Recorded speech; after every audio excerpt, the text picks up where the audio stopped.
Hey, it's Caleb. If you like this video, be sure to subscribe. Hey everyone, welcome to your database design video. This one will be over one-to-one relationships. So a one-to-one relationship basically just means that one entity has a connection with one other entity, and that's all they can have. I like to think of a marriage. So we have a husband and wife.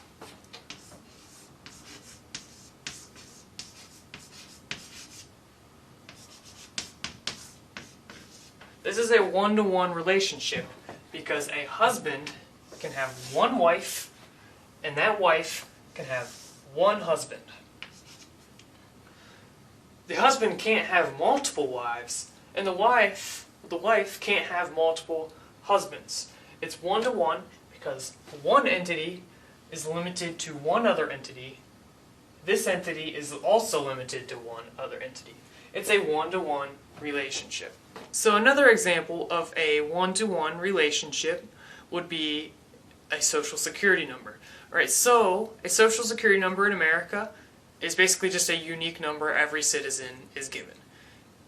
There are, I think there's occasional repeats, although generally you think of a social security number as being unique to one person.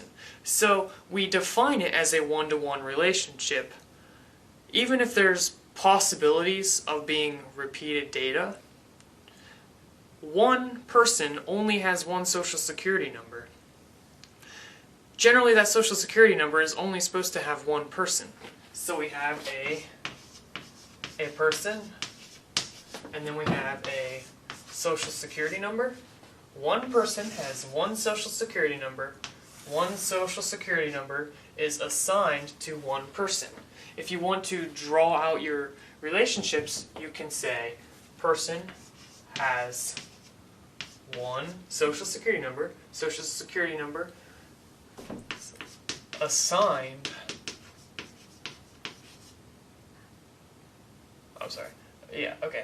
assigned to one person. So a person is assigned a social security number is assigned to one person. We would not, even though there's a possibility that the social security number might be repeated, we wouldn't design it this way because that's like saying the social security number is supposed to be assigned to multiple people. It's not supposed to. It's supposed to be unique for the person. So we design it as a one-to-one relationship. We're going to be talking about a one-to-many relationship in the next video, and then a many-to-many relationship. And after that, we'll be talking about how we design this within a database. How do we structure our tables? So this video is just going to be talking about the concept, which we just did. So that's really all I have to say, and I will see you in the next video.